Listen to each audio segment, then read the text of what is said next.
What's up everybody, Chris from Full Steam Designs.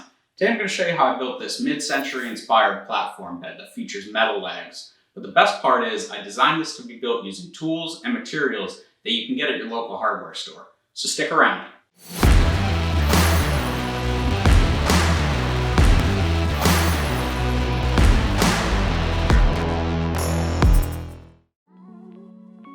I'm going to start this project by cutting my 2x10s to size. I'll post up the drawings and cut list on my website and put a link in the description. This is going to be for a king-size mattress, so you may need to adjust your length slightly depending on what size mattress you're using and how much of a platform you want to stick out.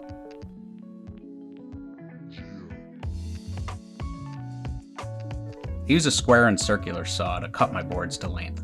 I always trim off a little bit of one end and then make my measurements from there. I like to flip the boards and make all of my cuts on the right because it feels more natural.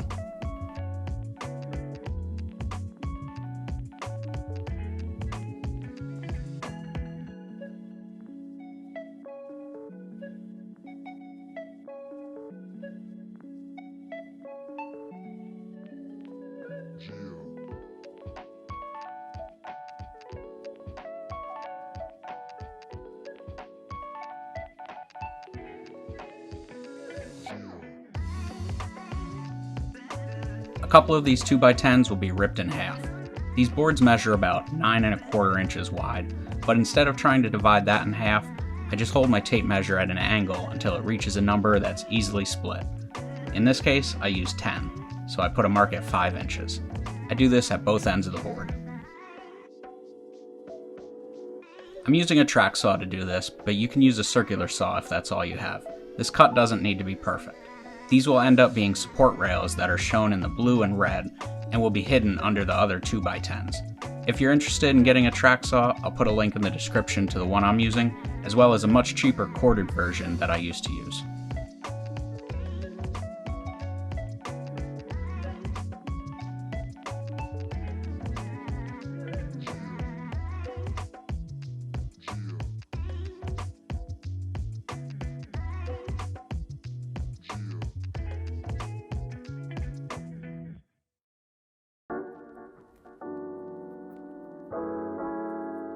Because of the slight variation in size of construction lumber, I decided to rip the edge off of each of the 2x10s and make them exactly 9 inches wide.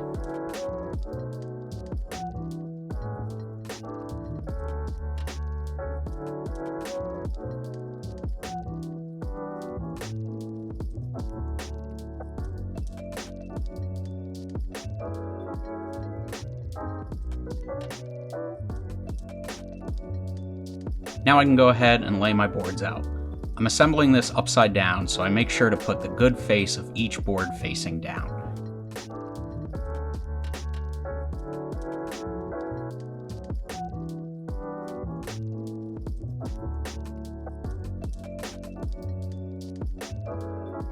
Next, I drilled some pocket holes. I'm drilling these in the top of the material so that it can easily be taken apart, but if you would prefer these not be seen, you can put them in the bottom. I'm building this to be completely covered by the mattress, so no one will ever see them.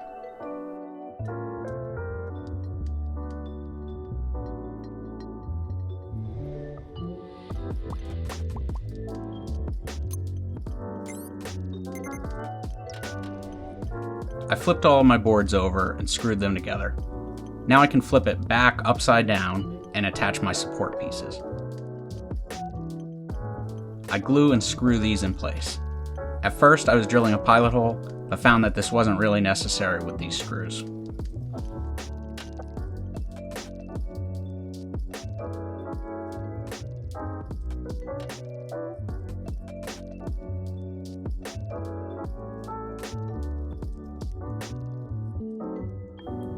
When I installed the boards that run the length of the bed, I was careful not to attach them to the 2x10s that run the width of the bed. Again, this is just so I can disassemble it in the future. You can also see why I put my pocket holes in the top of these boards, as these support pieces would cover them. The side rails are designed to sit 1.5 inches in and will be the support for our slats.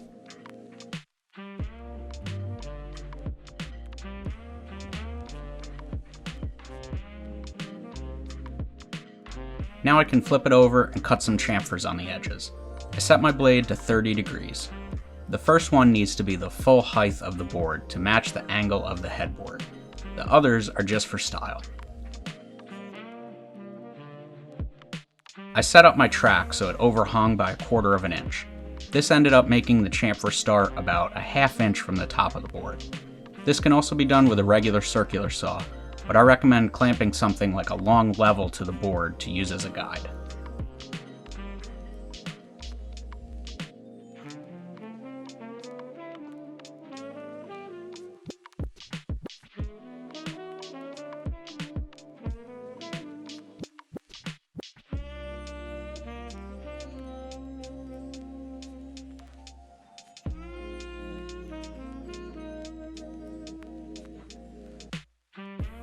After sanding everything with 80, 120, and 220 grit, I applied a couple coats of Total Boat Halcyon.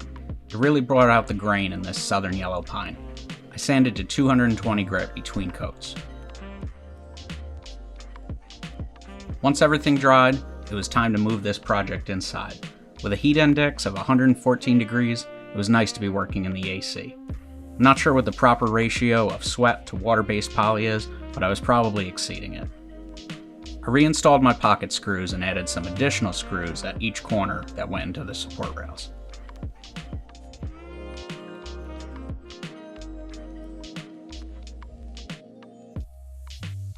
Before attaching the legs, I added some felt pads to the bottom to keep the floor from getting damaged. It would have been a lot easier to flip the frame over and install these on the bottom, but I was worried I would have a hard time flipping it back over by myself, so I chose to do it this way.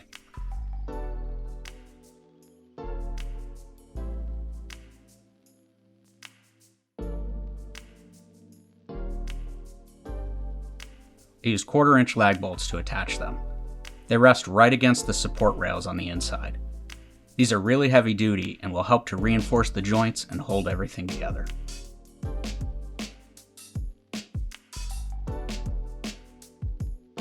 For the slats, I used 2x4s that were cut to just under 60 inches. You can get 2 of these out of a 10-foot long board. I left the slats loose and glued a small spacer to the rails to keep the slats from moving. I held them in place with pin nails while the glue dried. The headboard is designed to be made from a single sheet of 3/4 inch plywood that's ripped in half and glued together. I was lucky enough to have a couple pieces laying around from a workbench I took apart. They were a little dirty, but cleaned up with some sanding. I trimmed the boards to match the width of my bed frame and glued and screwed the 2 halves together.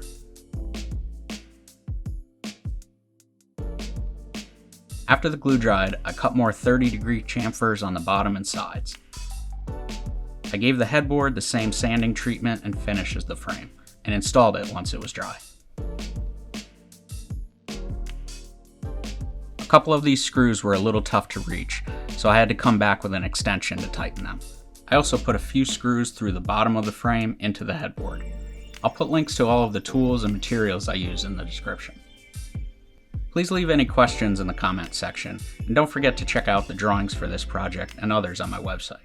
Thank you to everyone for taking the time to watch this video, and a big shout out to everyone who helps support me on Patreon or has bought me a coffee recently.